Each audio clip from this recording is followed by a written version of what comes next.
आज की इस दुनिया में सबसे ज्यादा ये मैटर करता है कि आप किसी के लिए क्या कर सकते हैं, ना कि ये कि आप कौन हैं और कहां से हैं। हाय दोस्तों, मैं राजन शर्मा आ चुका हूं एक नई वीडियो के साथ। तो कैसे हैं आप सब। आज की इस वीडियो में हम बात करने वाले हैं कि कोई इंसान अपनी लाइफ में छोटी से छोटी चीज प्रमोट नहीं कर सकता, छोटी से छोटी चीज बेच नहीं पाता, लेकिन कुछ लोग अपनी लाइफ में बड़ी से बड़ी चीज भी बेच देते हैं। यहाँ तक कि एक बहुत ही मशहूर ठग का एग्जाम्पल है जिसने ताजमहल और लाल किला तक बेच दिया था। नहीं, मैं आपको लाल किला या ताजमहल बेचने के लिए नहीं कहने वाला, बल्कि मैं आपको इन दोनों लोगों के बीच का फर्क समझाने वाला हूँ कि ऐसा क्यों होता है कि कोई इंसान एक छोटा सा पेन तक नहीं बेच पाता और कुछ इंसान अपने लाइफ में बड़ी से बड़ी चीजें बेच देते हैं। आजकल ऑनलाइन का कितना चलन चल रहा है, हर जगह कोई ना कोई ऑनलाइन चीजें बेच रहा है। चाहे आप ट्विटर पर देख लीजिए, चाहे आप फेसबुक पर देख लीजिए, चाहे इंस्टाग्राम पर देख लीजिए, चाहे आप यूट्यूब पर देख लीजिए। तो ऐसी क्या चीज है जिसकी वजह से कुछ लोग इतने सक्सेसफुल हो जाते हैं और इतना पैसा बना लेते हैं कि उनके साथ पुश्ते भी अगर खाएं तो वो खत्म नहीं होते, और कुछ लोग अपने परिवार को भी मुश्किल से पाल पाते हैं। तो इसका सीधा और सरल एक ही आंसर है, वो है आपका व्यक्तित्व। जब बात हम पर्सनैलिटीज की करते हैं तो अक्सर लोग बॉलीवुड के हीरो या हीरोइंस को देखने लगते हैं या उन्हें इमेजिन करने लगते हैं कि पर्सनैलिटी तो ऐसी होनी चाहिए। लेकिन बाबा रामदेव तो कोई हीरो नहीं है, तो उनकी चीजें कैसे बिक जाती हैं। उन्होंने बड़ी से बड़ी कंपनीज को पीछे छोड़ दिया है।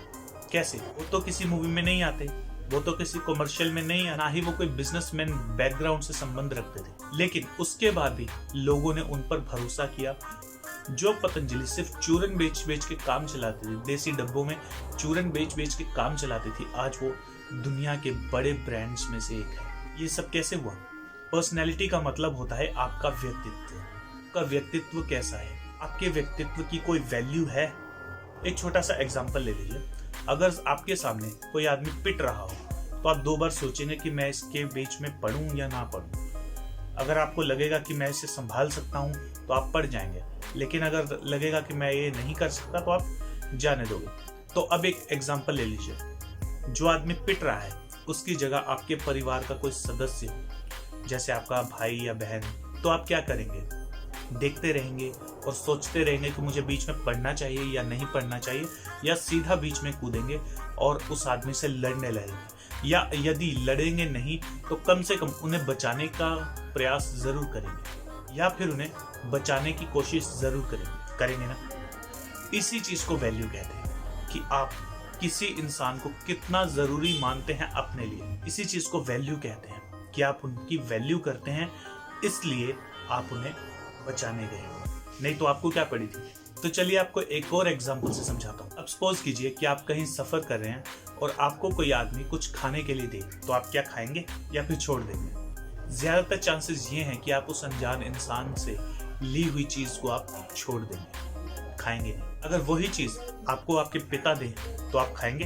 आपके मन में ये ख्याल भी नहीं आएगा कि मुझे ये खाना चाहिए या नहीं, आप सीधा लेंगे और खा जाएंगे। और लगभग ऐसी ही वैल्यू हम सामने वाले इंसान में जब देखते हैं कि ये आदमी हमारे फायदे के बारे में सोच रहा है, ये आदमी हमें गलत चीज दे ही नहीं सकता, ये आदमी हमें नुकसान पहुंचा ही नहीं सकता, तो वो खरीद लेते हैं। सिंपल चीज है। तो इसका मतलब ये है कि आपकी पर्सनैलिटी ही आपको अमीर या गरीब बनाती है। तो अगर आप अपनी लाइफ में आगे बढ़ना चाहते हैं, कुछ करना चाहते हैं, तो अपनी पर्सनैलिटी पे काम कीजिए। पर्सनैलिटी बेहतर बनाने के लिए आप क्या क्या कर सकते हैं वो आपको मैं बता देता हूँ। जैसे कि सबसे पहले आप अपनी वैल्यू बढ़ाइए। वैल्यू बढ़ाने का मतलब ये है कि जहां पर भी आपको जाना है वहां पर टाइम से पहुंचिए, अपने वादों को निभाइए। एक्स्ट्रा कोई ऐसे ही हवा में ही वादे मत कीजिए, बहुत सोच समझ के कीजिए, और अगर कोई वादा करते हैं तो उसे निभाइए। फालतू लोगों के साथ टाइम पास मत कीजिए, अपने टाइम की कदर कीजिए। अगर आप अपने टाइम की कदर करेंगे तो ही दूसरे आपके टाइम की कदर करेंगे, क्योंकि कुछ लोग के लिए ये दुनिया, ये लाइफ, ये जीवन ही एक टाइम पास है। अगर उनसे पूछो कि क्या हाल चाल है तो वो यही कट रहा है। क्या कट रहा है भाई? तो आसान भाषा में मैं यही कहूँगा कि अपने दोस्त जो है वो सोच समझ के चुनिए। अगर वो आपको आगे ले जाने वाले हैं तो उनके साथ रहिए, नहीं तो उनको छोड़ के अकेले रहेंगे तो ज्यादा अच्छा है। इसके अलावा आप अच्छी अच्छी बुक्स पढ़ सकते हैं। मैंने पहले भी कई वीडियोस बनाई हैं कुछ बुक्स के बारे में, वो आप देख सकते हैं। जैसे रोबिन शर्मा की एक बुक है the 5 AM club, one of the best book है।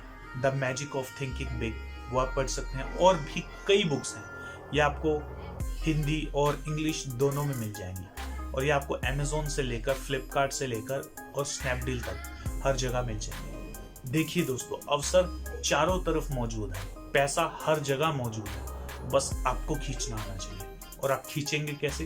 अपनी पर्सनैलिटी से। तो अपनी पर्सनैलिटी को स्ट्रॉन्ग बनाइए। अगर आपकी पर्सनैलिटी स्ट्रॉन्ग होगी तो ही आप कुछ कर पाएंगे। तो अपनी पर्सनैलिटी को आज ही बेहतर बनाइए, ऐसा बनाइए कि दुनिया आपको देखती रह जाए और जो नौजवान है वो आपकी तरह बनना चाहे। यही आपकी असली कामयाबी हो। और फिर देखिएगा कि आपको पैसे के पीछे नहीं भागना पड़ेगा, बल्कि पैसा आपके पीछे भागेगा। और आप याद करेंगे कि किसी ने ये बात बताई थी। और अपनी पर्सनैलिटी को बेहतर बनाने के लिए आप ऐसी ही अच्छी अच्छी वीडियोस रोज देखिए, क्योंकि जो चीज़ आप अपने दिमाग में डालेंगे वही चीज़ आपके शब्दों और आपकी हरकतों से बाहर आएगी। तो इस चैनल को सब्सक्राइब ज़रूर कर लीजिए। और अगर कोई ऐसा इंसान है जिसे इस वीडियो की ज़रूरत है तो उसके साथ शेयर भी कीजिए। तो आज की वीडियो में बस इतना ही। इस वीडियो को लाइक करो, शेयर करो और इस चैनल को सब्सक्राइब कर लो, ताकि मोटिवेशन का डेली डोज आपको हर रोज मिले। तो मिलते हैं अगली वीडियो के साथ, तब तक के लिए स्टे इंस्पायर्ड, स्टे रॉक।